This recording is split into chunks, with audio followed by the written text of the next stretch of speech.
Hello বন্ধুরা, how are you all? Welcome to my পাস্টার টট। আশা করি তোমরা সবাই ভালো আছো। আর আজকে আমি তোমাদের মধ্যমাসিকী করব। এটা বুঝতেই পারছো, মেষ সিংহ ধনুর মধ্যমাসিকী আছে। তো মাথায় রেখো, জেনারেল রিডিং সবার সঙ্গে মিলতে পারে, না মিলতে পারে। যদি না মেলে লগ্নরাশি, রুদ্ররাশি বা শুক্র অবস্থানটা দেখে নেবে। আমি আগে কার্ডসগুলো স্প্রেড করে নিই, তারপরে আবার ফিরে আসছি। তো সঙ্গে থেকো।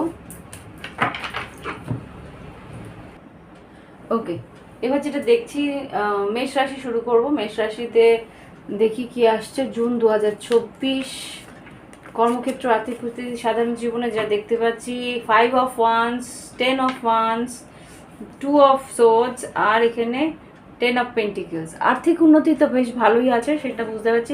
কর্মক্ষেত্রে কম্পিটিশন, আর কিন্তু বেশ কাজের চাপ থাকবে। সিদ্ধান্ত তুমি কিন্তু সঠিকভাবে নেওয়ার চেষ্টা করবে। এখানে সিদ্ধান্ত কিন্তু নেওয়ার মানে তুমি হয়তো কাজের বাইরে কিছু দেখতেই চাইছো না, সেরকম কিছু হতে পারে, কিন্তু কাজের বাইরেও ফ্যামিলির দিকেও খেয়াল রাখার চেষ্টা করো। ওকে, আর এখানে যেটা দেখতে পাচ্ছি, কর্মক্ষেত্রে ভীষণ কম্পিটিশন থাকবে, কাজের চাপ থাকবে। 2 অফ ওয়ান্স, 2 অফ ওয়ান্স মানে কোনো একটা সিদ্ধান্ত নেওয়ার পরিস্থিতি হয়তো এসে গেছে, সেটা কিন্তু তুমি ইগনোর করার চেষ্টা তুমি করবে। ওকে, সেটা ইগনোর না করলেই ভালো।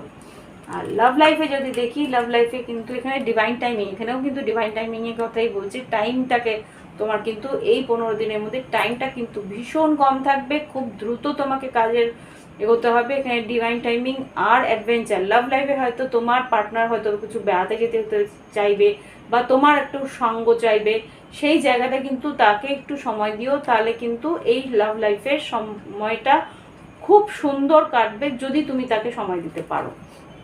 একটা রিমার্কেবল সময় তুমি হয়তো তোমার পার্টনারের সঙ্গে পেতে পারো, যদি তুমি কর্মক্ষেত্রে বা কর্মের জীবনের থেকে বেরিয়ে এসে সেই সিদ্ধান্তটা তুমি নাও। Not for you, not for you, যেই জিনিসটা, যেই কাজটা, যেই পরিস্থিতিটা তোমার জন্য নয়, সেটাতেই কিন্তু তুমি বাধা পাবে। যদি তোমার মনে হয় যে কোথাও একটা বাধা আসছে, সেই জায়গাটাকে সেই মুহূর্তের জন্য একটু ঈশ্বরের হাতে ছেড়ে দাও, তাহলেই কিন্তু বুঝতে পারবে যে সেটা তোমার জন্য কি তোমার জন্য নয়। ওকে, তো এটাই হচ্ছে গিয়ে মেষ রাশির রিডিং।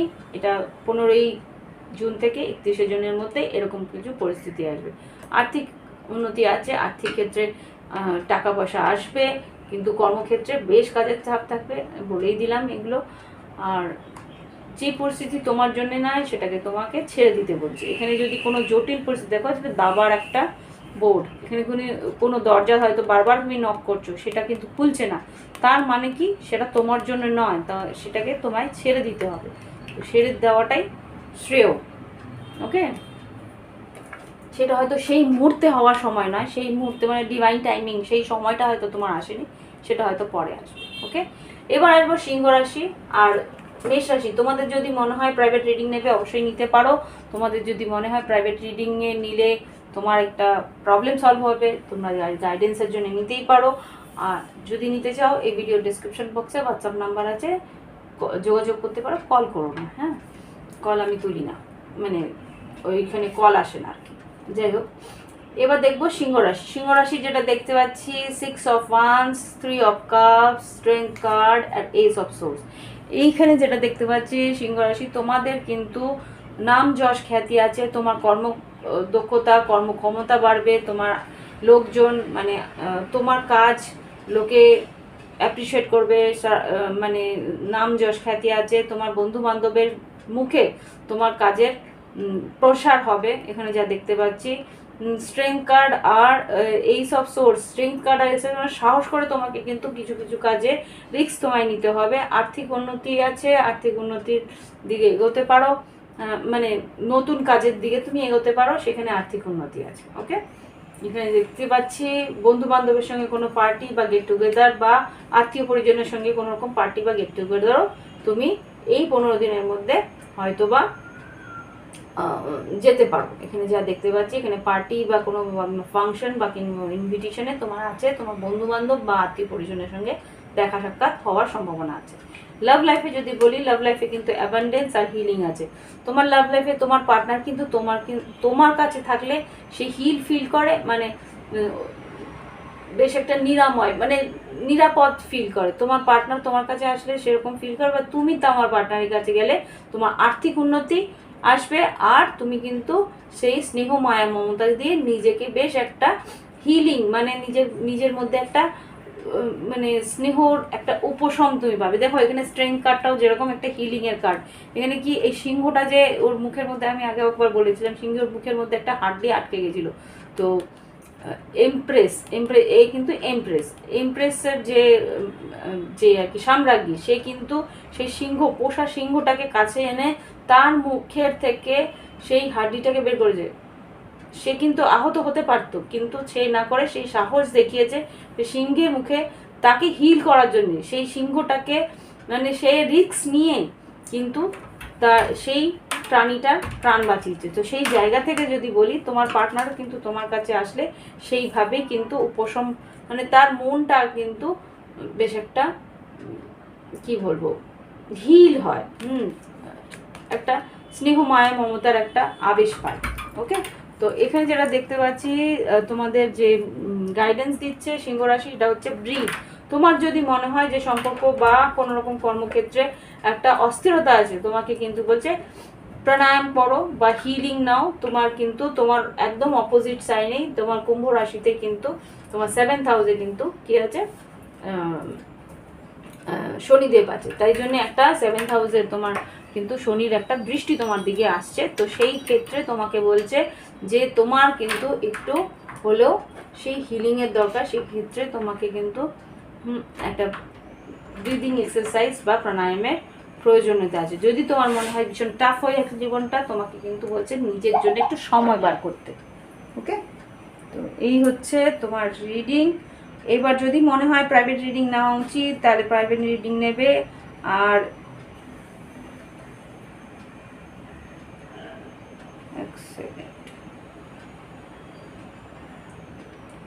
প্রাইভেট রিডিং নিয়ে যদি তোমার মনে হয় যে নিজের কোনো একান্ত নিজস্ব কোনো জটিল সমস্যা আছে, সেখান থেকে তুমি গাইডেন্স নেওয়ার জন্য আমার প্রাইভেট রিডিং নিতেই পারো।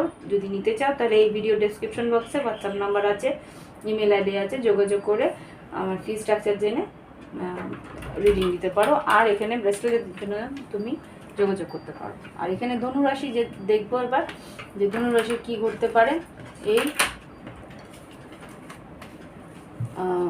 15 দিনের মধ্যে, 15 জুন থেকে 31 জুনের মধ্যে কি করতে পারে। এখানে যা দেখতে পাচ্ছি ধনুরাশি, এখানে কোনো king of cups, 4 of cups, king of swords, আর এখানে 9 অফ সোর্স। এখানে যেটা দেখতে পাচ্ছি ধনুরাশি, এখানে তোমার আশেপাশে কোনো বৃশ্চিক, মীন, কর্কট বা তুলা, কুম্ভ, মিথুন কেউ আসবে। এটা কর্মক্ষেত্রে যদি দেখি, তোমার কাছে 2 রকমের অপশন আসবে, 2 রকমের অপশনকে তুমি চুজ করতে গিয়ে কিন্তু তোমার একটু অস্থিরতা বাড়বে, বা এটা হয়তো রাতের ঘুম কেড়ে নিতে পারে, সেরকম কোনো পরিস্থিতি তোমাকে হয়তো ফেস করতে হতে পারে। এখানে যদি তুমি কোনো রকমভাবে চাকরি খোঁজ খবর নাও বা চাকরির সূত্রে তোমার কোনো রকম ইন্টারভিউ থাকে, তো 2 রকমের ইন্টারভিউ হয়তো তুমি ফেস করবে। সেখানে হয়তো তোমার একটা শেষের দিকে, মাসের শেষের দিকটা দিয়ে 25 থেকে 31 মধ্যে একটা চিন্তা ভাবনা, একটা অস্থিরতা তোমার মধ্যে থাকবে।